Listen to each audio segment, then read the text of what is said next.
Good morning, Cecil. How are you, sir? Hey, Cecil. Good morning. Hey, coaches. How are you? We're good. We're doing okay. Appreciate you taking time to be on. Sure. Go ahead, Dad. Go ahead. Okay. Of course, football situation is up in the air with a lot of talk. I think in this game there will be two quarterbacks played. I think certainly you got Mac is first-string quarterback and Right. Lewis Brothers is second-string quarterback. So I think somewhere in the game in the third quarter or maybe starting in the fourth quarter we'll see probably that second quarterback. Yeah, I think if the game situation, is such that they feel like they can do that, I think they'll handle it about the same way they've been handling the quarterbacks with Talia.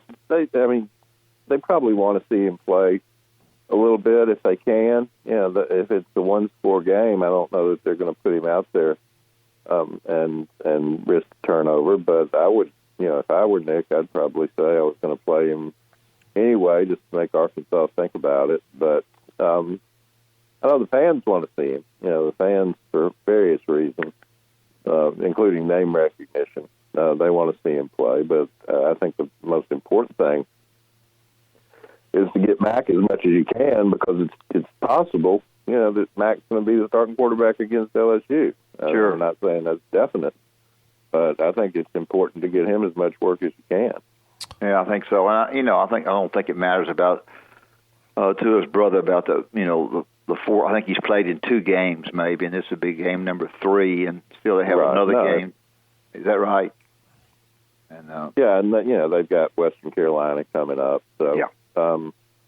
You don't want to waste that situation, that redshirt situation, but if they're in a spot now where you may need him, and you worry about this season a lot more than you worry about 2024. Sure. Yeah, I don't think Coach is worried about. He does what he's going to do. What he's got to do to win. Did Cecil? Did he have to have surgery, or is that something that they just did to speed up the healing process? Well, you'd have to ask the doctors. I don't know that you have to have that kind of surgery. It's not an emergency thing. It's not a break or something that you've got to go in there and fix it. I think it's just a matter of speeding up the healing process. Some doctors do it, some doctors don't. It's an unusual situation. If it were you or me, what difference does it make if it takes us one more week, right? 2 more weeks. So, if they were going to have him back for a particular date, I'm sure that Dr. Kane and the medical team felt like this was the best way to do it, and that it facilitates healing a little more quickly. But I don't know that you have to do it. If it happened in the summer, I don't know that you would necessarily do it. I don't know if it strengthens that ankle going forward. Maybe they feel like it does, but it's just something to speed up the healing process. I think we all have to remember that this is a different kind of LSU team coming in. Just in my opinion, they've always been a team that a little bit like Miami, kind of a bunch of smart addicts. When they tackle you, they shove you. I never have liked Miami much. They have good players, and they played around a good quarterback. They are playing better around him, both offensive line and pass patterns. And I just think it's a more solid LSU team that people don't understand. It's not like the LSU teams that we've seen in past years. Yeah, I'm really interested to see them on Saturday against Auburn. Yeah. Because Auburn's really good defensively, really good in that front 3 with Brown and Davidson, Bryant. Those got the big guys that they've got up front. LSU's not going to be able to just sit back and Burrow have all day to throw. Now, he's so far this season, he's made really good decisions, even when he's been pressured. And Florida was able to pressure him some, but Florida was missing some of its better pass rushers. So I'll be interested to see how they handle Auburn. Yeah. Cecil, how important is that? Because whenever Alabama has a football player go down, or anybody has something tragic happen, not tragic, but an injury or something like that, I always wait to hear from the head coach, and whatever he says, it either makes me feel bad or it gives me confidence. Like, hey, this guy's not quitting. This guy's a fighter. I think Nick Saban's terrific at that. Dylan Moses goes down. He doesn't skip a beat. He gets up there and basically says, hey, we're going to get the next guy in there and get those guys ready to play. How important was that when he stood up in front of his team with Mac Jones now being the quarterback to kind of put confidence in those guys that, hey, we hate that we lost this guy, but we're going to keep moving on and we're going to win with or without two. How important is that? Well, I think it's important. I think it creates an attitude that if Coach Saban's got confidence in him, then I should have confidence in him if I'm another player. He has been good, a lot better at it than fans are. I'll probably sure. It's just something you have to deal with, guys. I heard Herb Street yesterday, and Barry commented not on this particular, saying that, when you play, and he was just referring to Oregon and Auburn, when you play a really good team in the beginning of the year and you lose, right. That now it begins to hurt you because now they seem to be going for undefeated teams, and it makes it a little bit unfair to play. Oregon plays Auburn and it's a good game, goes down the last play of the game. Yet because you're not undefeated and these other teams are, you're not in the mix for the Final Four, and he felt like that was grossly unfair. I thought it was pretty interesting statements. I don't know about fair or unfair, but I'll say this: Clemson's going to make the playoffs. They don't play anybody. They don't have anybody left that's going to beat them. And you're going to look back at their schedule, and their best game their toughest game is going to be Texas A&M. Yeah, right. Yeah. So we've all seen Texas A&M. They're okay. Yeah. Played them at home, played them at Clemson. So I'd like to have that schedule. Yeah. If I were at Ohio State or Alabama or LSU. So once I get past Texas A&M, I'm in good shape. Now, Dabo doesn't control all of that. Dabo's not the one who, A, makes the schedule 10 years in advance, and B, he's not the one that determines how good or bad the other teams in the ACC are, but they're bad. So, Clemson will get in. They're not going to lose from this point on. And, if I'm Oregon and I say, well, if I'd have played Kansas instead of Auburn, that might be me. Yeah. So, true. The committee just has to decide what they're going to do. Some year they're going to have to not reward that, but it won't be this year. And I'm not saying we're a month away, more than a month away from that being something you have to worry about. Clemson may be one of the four best teams, but whether they are, whether they're not going to lose to any of the teams they've got left, and they'll be in the playoffs. Well, they'll be, and when they pick these, when they very first come out with the standings for the first time, certainly Clemson will be in the top four. They may be fourth, but they'll be in the top four. Yeah, they may be third or fourth. I think that's possible. Yeah. Switching to basketball, our good friend Jeff Goodman, he's got the unofficial count of the transfer waivers thus far. It's just 36 have been approved, 4 have been denied, 74 still waiting to be ruled on. I would think that would be pretty good news for Quinterly. If 36 have been approved, only 4 denied. What's your feeling on Quinterly being eligible this year? Well, just every case is different, but I would think that he would have a reasonable shot at it. But there's 4 kids out there who thought different. Yeah, and you can't. Here's the thing, Barry. You can't take any of those 4 kids and figure out why they're not eligible as opposed to the 36 that are eligible. You sure can. Yeah, I don't know which 4. Do you know which 4 they are? I don't know each one of the 4, but I know Virginia Tech had the kid that transferred to Wisconsin that didn't get eligible. So they're various ones, but that one. The grandmother and so forth, and sounded as good as some of the ones who made it, But and this isn't criticism. Braxton Key got eligible last year. Tell me, tell me how that worked.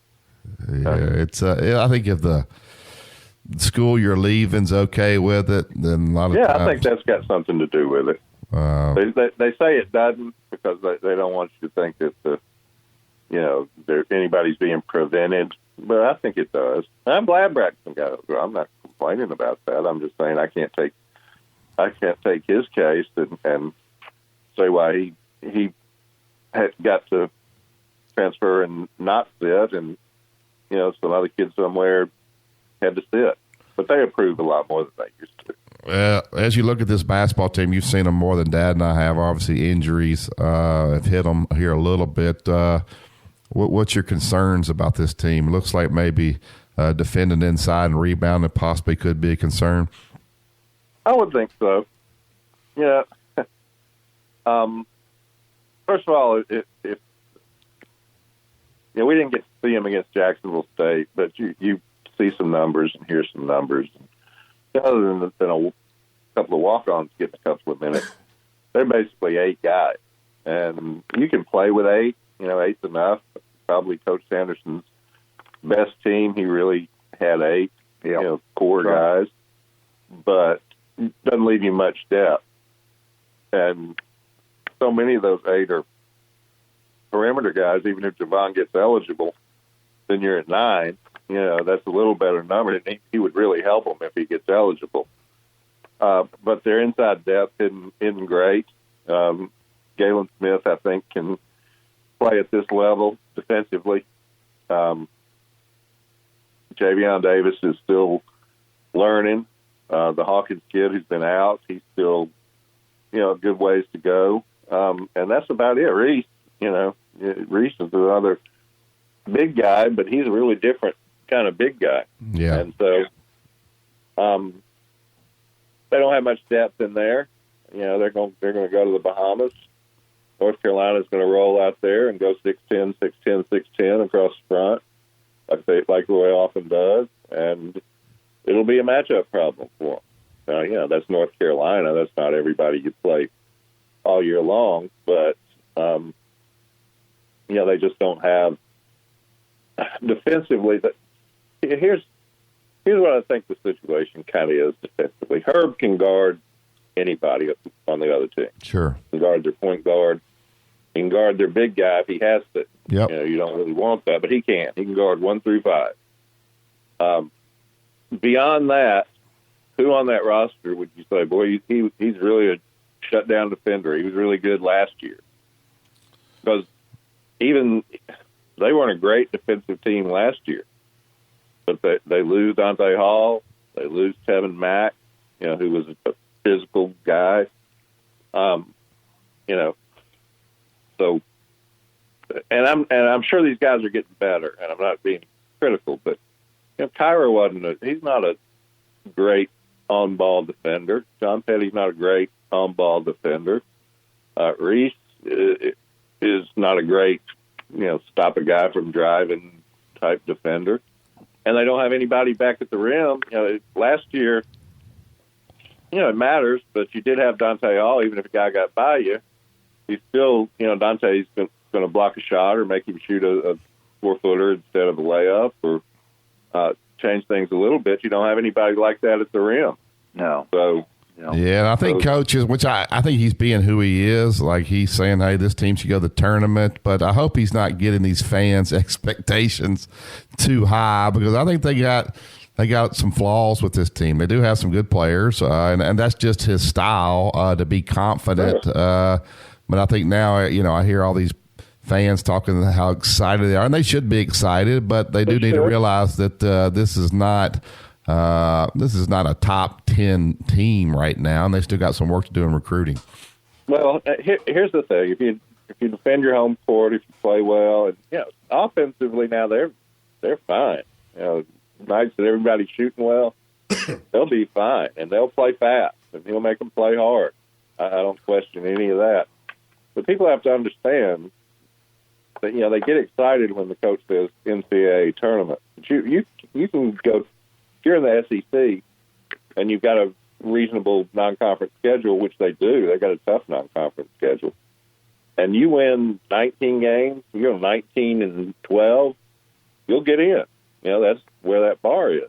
So it doesn't automatically mean that the coach is saying you're going 31-2. Right. That's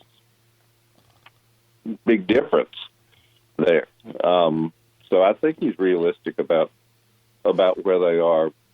But yeah, people are going to have to understand that they're going to have nights because they're learning and because just the way the roster's built, and he certainly wants to change the roster in recruiting. But they're not going to be, as far as I can tell, and what do I know? But they're not going to be any super defensive team. Yeah. Well, I'm not going to stick my nose in Alabama basketball too much because I don't want to say the wrong thing. I want to ask about this Auburn LSU football game again. The story that I read and listening to people that know more than I do is that anytime Auburn has 200 yards rushing or 250 rushing, they win because they're actually a running team, and that's what he's. And I don't know that they can do that against LSU with this best running back out. I think LSU is better than that, so I think if we try to study this LSU Auburn game, even at the halftime of the game, we look and see what kind of yards rushing Auburn has and where they're going on ground game to see how this thing is going to come out in the second half. I think so, and like so many games, let's just assume Joe Burrow's going to play well. He's played well all year. And then so for Auburn to win in this game, quarterback's got to make some plays, and Bo's had some games where he's made those plays. He got a lot of attention for the end of the Oregon game because he true freshman, and he did lead a game-winning drive, got him down there, and deserves a lot of credit for that. But he's not Tua.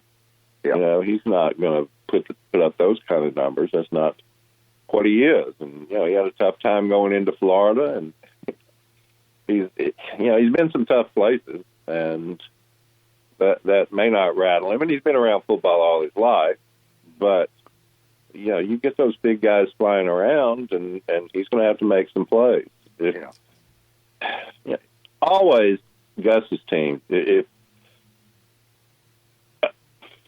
I watched them against Arkansas last week, and if Auburn goes out there and first possession or first two possessions, they run through that 15 or 16 play script that Gus has, and you don't stop them, then you're in big trouble.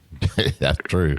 Because then they are going to run it, and they don't have to put as much pressure on Bo. So, Coach Saban says the same thing about saying Auburn. I can't repeat word for word what he says, but you got to weather the storm at first.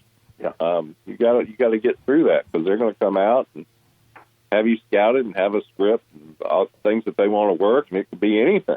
They'll do anything offensively, formation wise, and you got to get through that a little bit because now Arkansas is not nearly LSU. Don't misunderstand me, but Arkansas is down 14-0 in 5 minutes, and that game is flat over. There's no reason to watch the last 55 minutes. Sure. Now LSU's got a lot more capability to come back, but you gotta not let Auburn jump on you. That's the first thing you got to do. Yeah, that's what they did at Texas A&M, and it was over there too. Yeah. I mean, and he's good at it. I give Gus full credit for that. He's chewing that gum fast, and they take that ball down the field that first drive fast. You in trouble. All right. Yeah, your defense ain't going to get a chance to adjust to anything. Yeah. If they find something, they'll run it again, and you're not going to stop. And they want to make you call timeout or get discombobulated, and then they'll have something for that. Now, if you sort of weather that, and, game gets into a back and forth game, they can't do quite as much of that. Sure. All right, Cecil, before you go, tell us about this podcast you and Hunter Johnson got going. Well, we just had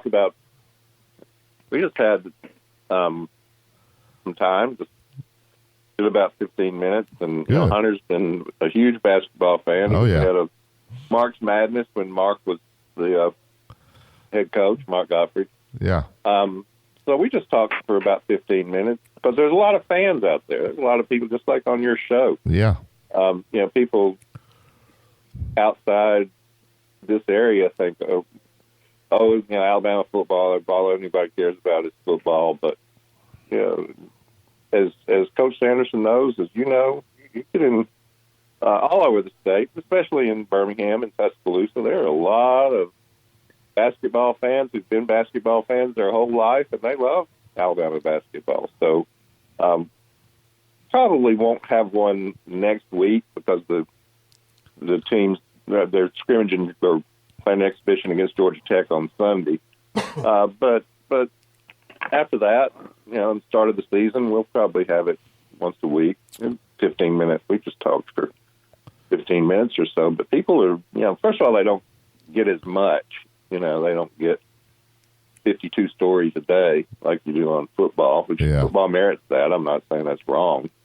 But people really enjoy it, or I think they will. The reaction to this first podcast has been really good. Well, we're not experts. We're not coaches. If you need to borrow one of Dad's plaid coats and do it video-wise like Nate Oates did the other day, just let me know. We would love to have Coach Sanderson be a guest, or you, or anybody. I know Coach Sanderson's, only going to say so much, but we'd love to. Whatever you want me to do, I'll do. Appreciate it, Cecil. Thank you, Cecil. All right. Thank you. Thanks.